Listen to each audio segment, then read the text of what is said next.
Hello dear students. मैं दिनेश कुमार स्वागत करता हूं आपके अपने यूट्यूब चैनल एकेडमी बेंच में। आज हम पढ़ने वाले हैं कक्षा 10वीं के एक महत्वपूर्ण टॉपिक। वो है हमारा बहुपद, जिसे हम कहते हैं पॉलिनोमियल। तो सबसे पहले हम अभी देख लेते हैं कि एक्चुअल में बहुपद होता क्या है। ठीक है डियर स्टूडेंट्स, सबसे पहले बहुपद क्या होता है? चर अचर के गुणांक तथा ऋणोत्तर घातांक के जोड़ घटाव या गुणन की क्रिया वाले बीजगणितीय व्यंजकों को क्या कहा जाता है? बहुपद कहते हैं। अब ये चर और अचर संख्या क्या होती है? देखिए, पहली बात, कोई भी चर संख्या होता है तो चर संख्या क्या होती है? चर संख्या वे संख्या होती है अक्षर संख्या। अक्षर संख्या जैसे कि मेरे पास क्या है? ए, बी, सी, डी। इस तरह से मैं क्या कर सकता हूँ? एक्स, वाई, जेड, ये सब है ईटीसी।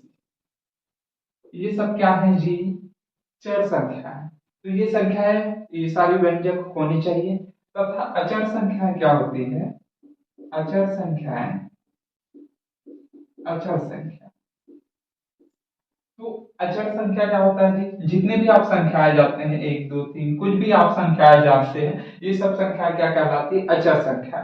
ठीक है डियर स्टूडेंट, आप बहुपद को एक और तरीके से समझ सकते हैं। क्या होते हैं कि किसी भी चर संख्या, इसका घात कैसा होना चाहिए? पूर्ण संख्या होना चाहिए। मैंने क्या कहा? जो चर संख्या का घात कैसा होना चाहिए? चर संख्या, कोई भी चर संख्या है तो उसका घात, घात कैसा होना चाहिए? हमारे पास पूर्ण संख्या होना चाहिए। ठीक है डियर स्टूडेंट्स, समझ में आई बातें? मैंने क्या कहा? किसी भी चर संख्या का घात कैसा होना चाहिए? पूर्ण संख्या होना चाहिए। अब ये पूर्ण संख्या क्या होता है? शून्य, एक, दो, तीन, चार, पांच, छह, इस तरह से हमारे पास ये सारी संख्या क्या कहलाती है? पूर्ण संख्या। एक, दो, तीन, इस तरह से ये संख्या क्या कहलाती है? पूर्ण संख्या। तो चर है ना, चर संख्या, उसका घात कैसा होना चाहिए? पूर्ण संख्या होना चाहिए। तब ऐसे व्यंजकों को हम क्या कहेंगे जी? बहुपद। ठीक है डियर स्टूडेंट्स, अभी इसके उदाहरण देख लेते हैं कि किस तरह से चल। तो ये बहुपद के कुछ उदाहरण है, जैसे कि मेरे पास क्या है? 5x धन 6 है। देखिए, ये अचर संख्या है, ये अचर संख्या है, ये चर संख्या है, और इसका घात कुछ नहीं, मतलब क्या क्या है? हमको घात को समझ लेना, एक। ये देखिए पूर्ण संख्या है, मतलब क्या है? ये बहुपद है। इसी तरह देखिए, ये क्या है? मेरे पास चर संख्या है, उसका घात एक पूर्ण संख्या है। देखिए, ये भी चर संख्या है, इसका घात पूर्ण संख्या है, पूर्ण संख्या है।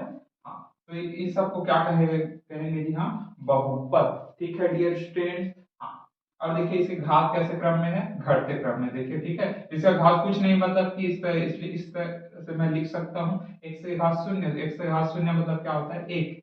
तो एक का गुना तीन के साथ, तो एक तीन ही आएगा। ठीक है डियर स्टूडेंट, वैसे ये क्या कर सकता हूँ? ये क्या है? चर संख्या, अचर संख्या, और इसे घटाने का, देखिए, घातांक। ठीक है, जोड़ घटाव या फिर क्या होता है? गुणन की संक्रियाएं होती है। तो ये सारी चीजें दिखाई दे रहा है आपको। ठीक है, तो ये सारे क्या है मेरे पास? ये सारे के सारे क्या है? बहुपद है। ठीक है डियर स्टूडेंट्स। हाँ, देखिए इनके घात क्या है? एक पूर्ण संख्या है, घात पूर्ण संख्या है। चर संख्या का घात कैसा है? पूर्ण संख्या है ना। तो इस तरह की संख्याओं को हम कहेंगे बहुपद। अब इन्हीं बहुपद का जोड़ घटाव गुणा भाग, ये सारी संक्रियाएं हम अभी देखने वाले हैं। ठीक है डियर स्टूडेंट्स। ठीक है डियर स्टूडेंट्स, अब हम देखते हैं बहुपदों का जोड़ना। तो ये किस तरह से बहुपद आपस में जुड़ते हैं, इसको हम देखने वाले हैं। तो देखिए, सबसे पहले आपको कुछ बेसिक रूल्स पता होना चाहिए। ठीक है, जैसे कि मेरे पास क्या है? x plus x. ठीक है डियर स्टूडेंट, अगर मैं x प्लस एक्स को जोड़ता हूं, है ना, तो ये कितना आता है? देखिए, अगर x सिंगल दिया है तो समझ लो इसके सामने कितना है? एक। ठीक है, और ये कितना है? एक एक्स है। ये एक एक्स है ना, सिंगल एक्स है, मतलब कि वो क्या है? एक एक्स है। ठीक है डियर स्टूडेंट। हाँ, तो अब एक एक्स और एक एक्स को जोड़ूंगा तो एक और एक कितना होता है जी? दो होता है ना। उसी तरह के एक एक्स और एक एक्स को जोड़ूंगा तो कितना हो जाएगा? दो एक्स। ठीक है, बढ़िया। आगे बात समझ में? ठीक है डियर स्टूडेंट, इतनी बात समझ पाए? ठीक है, चलो देखो, मेरे पास है 3x प्लस है 4x। कितना हो जाएगा जी? 3x और 4x, 3 और 4 कितना होता है? 7। तो 3x है और 4x कितना हो जाएगा? 7x।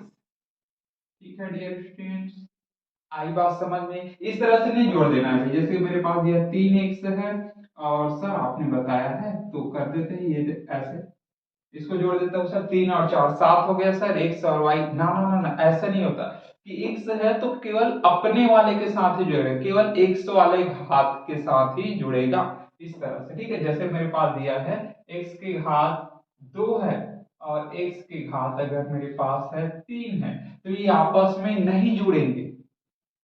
x है तो उसके घात 2 है तो किसके साथ ही जुड़ेगा या घटेगा, है ना?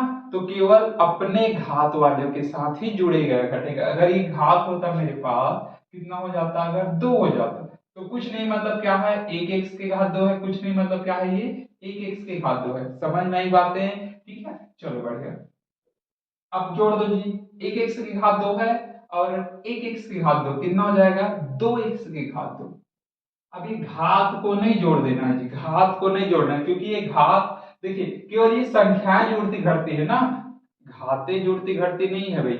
जोड़ना में ना, जोड़ना की कंडीशन में जब भी हम जोड़ते या घटाते हैं तो घात जुड़ता या घटता नहीं है, केवल उसके जो गुणांक है वही जुड़ते या घटते हैं। ठीक है डियर स्टूडेंट, समझ में आई बातें? चलो देखो और क्या होता है, जैसे कि मैं और कर लेता हूं। इस तरह से अगर मेरे पास दिया है, देख लो, 5 x की घात 2 है, ऋण, हाँ चलो देखो, धन 8 x की घात 2 है जी, कितना हो जाएगा जी, 5 x की घात 2 है, 8 x की घात 2 कितना हो जाएगा, 8 5 13 x की घात 2। ठीक है डियर स्टूडेंट, समझ में आई बातें? क्लियर है? ठीक है डियर स्टूडेंट, अब देखिए मेरे पास क्या है, 2x है, हाँ, और क्या है, धन 4 है, ठीक है, +4 है। अब देखिए प्लस है ना, हाँ तो प्लस लगा दीजिए, ये प्लस हो गया। कितना है, x है, हाँ, प्लस कितना है, 3। ठीक है डियर स्टूडेंट, हाँ। अब देखिए एक्स वाला है, हाँ यहाँ पास एक्स वाला है तो उसको एक जगह लिख लीजिए, और 4 और 3 वाला है उसको एक जगह लिख लीजिए, कितना हो जाएगा, 2x धन पूरे चिन्ह के साथ में ना, पूरा चिन्ह सामने वाला चिन्ह है इसी का होता है। जैसे 3 है तो ये 3 नहीं है, ये कितना है, +3 है। ये 4 नहीं है, कितना है, +4 है। ठीक है डियर स्टूडेंट, तो कितना है ये, +x हो जाएगा, +x। ठीक है भाई, प्लस कितना है भाई, 4 है, ठीक है, प्लस कितना है, 3 है। ठीक है, चलो देखो मैंने आप लोगों को बताया था कुछ नहीं होता, मतलब कितना है यहाँ पास, एक है ना, एक एक्स है, तो 2x और एक एक्स को जोड़ूंगा तो कितना हो जाएगा, 3x। ठीक है, और 4 और 3 को जोड़ूंगा कितना हो जाएगा, 7। ये हो जाएगा मेरा आंसर। ठीक है डियर स्टूडेंट, समझ में आई चीजें? ठीक है, एक आध और एग्जांपल देख लेते हैं। अब देख लेते हैं हम, 6x की घात 2 है, धन 3 है, उसको हम जोड़ना है 2x धन 2 के साथ। ठीक है, हाँ चलो कैसे जोड़ेंगे जी, चलो देखो 6x की घात 2 है, ठीक है, चलो लिख दो भी, 6x की घात 2 है, ठीक है, धन, है ना, +3, प्लस, है ना, प्लस चिन्ह है तो प्लस कितना है, 2x धन 2। ठीक है डियर स्टूडेंट, हाँ। अब देखिए x की घात 2 वाला और कोई है क्या जी इसमें, नहीं है ना, तो लिख दो एज इट इज, उसको जो करते हो उतार दो भाई, ये हो गया। आई बात समझ में? चलो देखो फिर क्या है जी, देखिए 2x है ना, जस्ट इसके कम वाला घात ये है ना, तो इसी को लिख दो, ये कितना हो जाएगा, 2x। ठीक है डियर स्टूडेंट्स, अब कितना है, धन 3 है तो धन 3 लिखो ये, और कितना है, धन 2 है, ये धन 2 लिख दो। आई बात समझ में? हाँ चलो लिख दो भाई, 6x की घात 2 धन 2x। अब देखिए ये 2 है और ये 3 है और ये 2 है, कितना हो जाएगा जी, दोनों को जोड़ देता हूं, कितना हो जाएगा, 5। मैंने ये इसको पहले क्यों लिखा, क्योंकि हम घातों को हमेशा, जो भी चर पद होते हैं उसके घातों को घटते क्रम, इसको आप चाहो तो बाद में लिख सकते हो। ठीक है, समझ में आई बात है, लेकिन आपको लास्ट में इस तरह से घातों को घटते क्रम में लिखना होता है, चर संख्या के घातांक को घटते क्रम में लिखना पड़ता है। ठीक है डियर स्टूडेंट, तो ये हो जाएगा हमारा आंसर। ठीक है डियर स्टूडेंट, अब हम देखते हैं बहुपदों का घटाना। ठीक है, तो किस तरह से हम बहुपदों को घटाते हैं। तो आपको सबसे पहले बेसिक चीजें आपको पता होना चाहिए किस तरह से। जैसे कि मेरे पास दिया है 2x है, ऋण मेरे पास दिया है 3x है ना। तो देखो कैसे किस तरह से घटेगा जी। 2x में कितने को घटाना है, 3x को घटाना है, तो कितना आएगा जी। आप सिंपल ही देखिए, 2 में आप 3 को घटाएंगे कितना आएगा जी, 1 आएगा ना। लेकिन बड़े की संख्या के अगर माइनस रहे सामने तो किस तरह से घटाते हैं जिसको माइनस। जैसे कि देखिए 4 है, ऋण 2 कितना होता है जी, इसका घटाएंगे तो 2 होता है ना।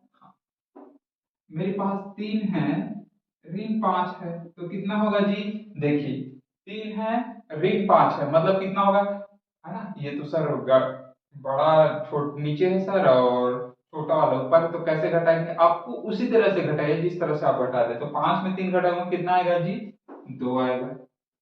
ठीक है, आएगा ना। लेकिन देखिए बड़े के सामने ऋण है ना, अगर बड़े के सामने ऋण रहता है तो आपको ऋण चिन्ह लगाना है। ठीक है, समझ में आई बातें। जिस तरह का आपको दिए ऋण 4 धन 1, तो कितना आएगा जी।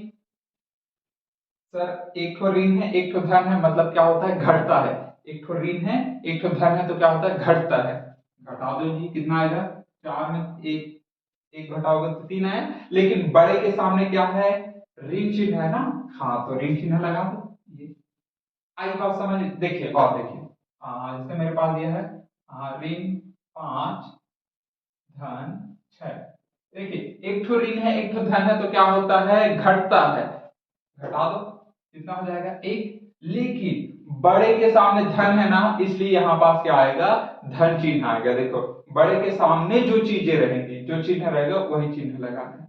आई बात समझ में। इसी प्रकार ये आपको समझ में आया। देखिए और देखिए, जैसे मेरे पास दिया है ऋण 11 धन 5, कितना हो जाएगा जी, घटा दो, कितना हो जाएगा, 6। और वो भी बड़े के सामने ऋण है ना, इसलिए ऋण 6।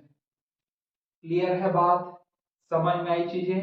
बढ़े, देखिए और बता देता हूँ, 2-3 चीजें और देख लेते हैं। ठीक है, हाँ, देखिए जैसे मेरे पास दिया है ऋण 3 ऋण 4। अब देखिए दोनों में ऋण है ना, तो हम क्या करते हैं, जोड़ते हैं, लेकिन चिन्ह कौन सा रहता है, ऋण रहता है। देखिए जोड़ दो, और चिन्ह कौन सा रहेगा, ऋण चिन्ह। आई बात समझ में, क्लियर है बात। बढ़े, ऋण 8 हो गया और मेरे पास दिया है ऋण 11। दोनों में ऋण है तो क्या होता है, जुड़ता है, और चिन्ह कौन सा रहेगा, ऋण चिन्ह। लगा दो भैया, कितना हो जाएगा, 11 और 8 कितना हो जाएगा, 19। आई बात समझ में। अब इसी तरह अगर एक्स रहे तो एक्स का जो करते हुए लिख दो ना यार, क्या दिक्कत है। हम तो बोले हैं ना, जोड़ना या घटाना वो किसके साथ होता है, उसके गुणांकों के साथ होता है, ना कि चर संख्या के घातांक के साथ। समझ में आई बातें। चलो देख लेते हैं। 2x और 3, 2 में 3 को घटाओ कितना होगा जी, 1 होगा ना। हाँ, लेकिन बड़े के सामने ऋण है, बड़े के सामने ऋण है तो क्या आएगा, ऋण। और लगा दो जी, x है तो x लगा दो, तो कितना है, ऋण 1x। तो आपको एक नहीं लिखोगे तो भी चलेगा।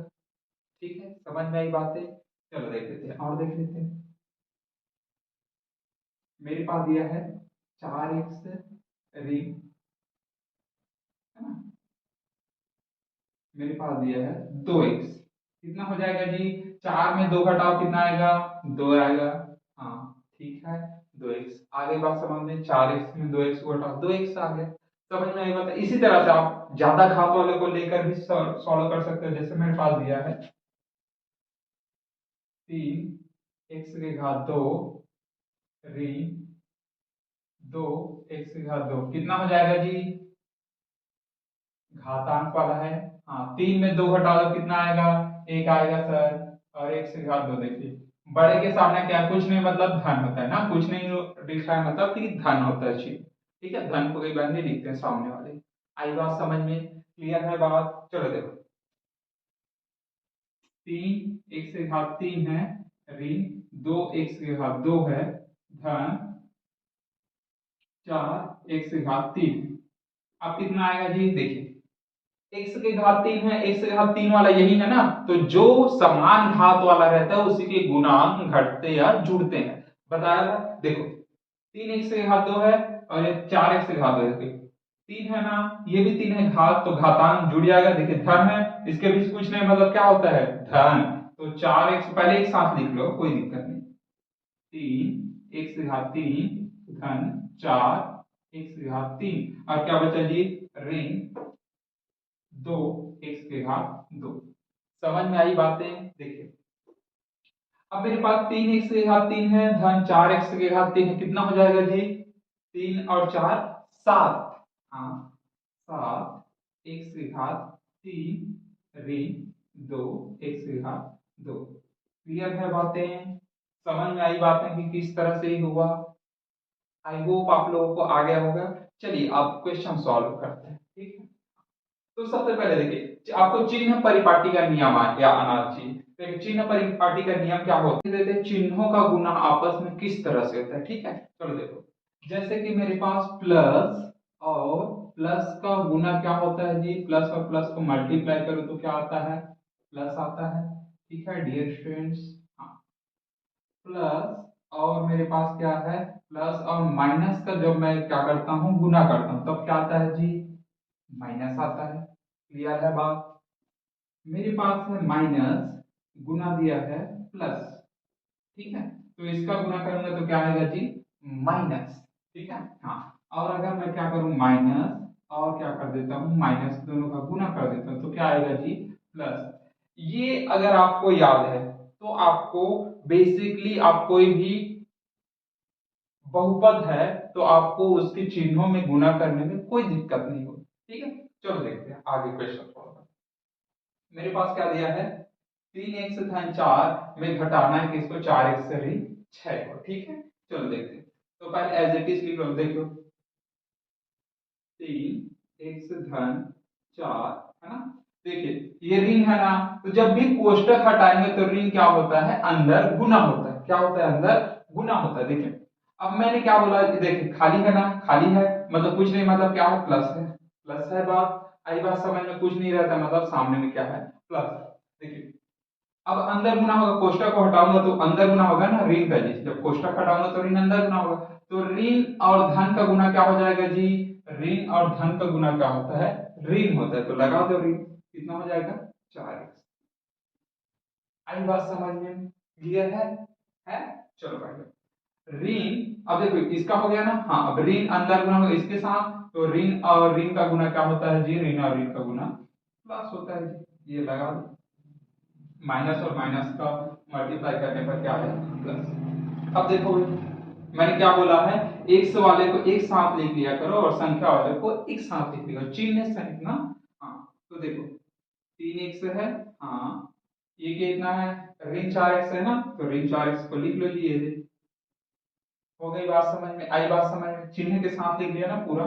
देखो क्या है धन 4 है तो धन 4 लिख लो, और क्या है जी धन 6 है, हाँ तो +6 हो गया। चलो बढ़ गया, 4x में 3x में 4x को घटाऊंगा कितना आएगा जी, 1x ना, और बड़े के सामने ऋण है इसलिए कौन सा चिन्ह आएगा, ऋण है ना, तो ऋण क्या हो जाएगा x। आई बात समझ में, एक को नहीं लिखते हैं, ठीक है, लिखोगे तो भी कोई दिक्कत नहीं, कितना हो जाएगा 6 और 4 कितना हो जाएगा 10, ठीक है डियर स्टूडेंट, ऋण x धन 10 या फिर 10 ऋण x भी आप लिख सकते हैं।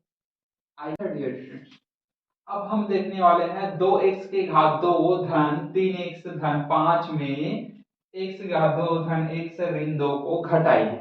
ये मेरे पास प्रश्न दिया है तो किस तरह से हल करते हैं, चलो देखिए मेरे पास कितना दिया है, 2x के घात 2 है, एज इट इज उसको उतार दीजिए, 2x के घात 2 है धन 3x है धन 5 है, ठीक है डियर स्टूडेंट। हाँ अब देखिए जब भी कोष्टक को हटाते हैं तो चिन्ह क्या होता है, अंदर गुना होता है, मैंने पहले ही बता दिया है, ठीक है। तो देखिए ऋण है कुछ नहीं मतलब क्या है जी, प्लस है ना, तो ऋण और धन का गुना क्या होता है जी, ऋण और धन का गुना क्या होता है, ऋण होता है, तो ऋण लिख दो भाई, कितना हो जाएगा x के घात 2, ठीक है, समझ में आई बातें? हाँ। ऋण और धन का गुना क्या हो जाएगा जी? ऋण कितना हो जाएगा? x। ऋण और ऋण का गुना क्या हो जाएगा जी? ऋण और ऋण का गुना धन होता है, ये धन दो। आई बात समझ में? क्लियर है? हाँ। चलो भाई, चलो अब देख लो भाई, x के घात 2 वाला कुछ है? हाँ यहाँ है सर। देखिए, 2x के घात 2 है और ये ऋण x के घात 2 है। कुछ नहीं, मतलब क्या है, ये एक है, मैं बताया था आपको। तो 2x की घात 2 में ऋण x के घात 2 कितना हो जाएगा जी? चाहे तो आप यहाँ पर एक जगह लिख के आप हल कर सकते हैं या फिर डायरेक्ट आप कर सकते हैं। अगर आप सीख गए हैं तो डायरेक्ट हल कर दीजिए। देखिए, 2x के घात 2 ऋण 1x के घात 2 कितना हो जाएगा जी? 1x के घात 2 हो जाएगा ना? हाँ, तो 1x के घात 2। आई बात समझ में? देखिए आप, धन 3x है और कितना? ऋण x। धन 3x और क्या है? ऋण x। ऋण x मतलब कि कितना है ये? 1x है ना? हाँ, तो 3x में 1x को क्या करना है? घटाना। कितना हो जाएगा? 2x। तो 2x लगा दो जी, ये देखो हो गया। आई बात समझ में? क्लियर है? देखो 5 है और ये 2 है, कितना हो जाएगा? दोनों धन में है ना, तो क्या होगा? जुड़ेगा, तो कितना हो जाएगा? 5 और 2 7। आई बात समझ में? तो ये है सीधा। अब बहुत जल्दी आप सीख जाएंगे तो डायरेक्ट गुना कर दीजिए या हल कर लीजिए, या फिर आप इसको संख्याओं को पहले एक जगह लिख लीजिए, x वाले को एक जगह और संख्या वाले को एक तरफ। तो आप इस तरह से भी सॉल्व करते, आप जल्दी सीख जाए तो इस तरह से आप आदत डाल सकते हैं। ठीक है डियर।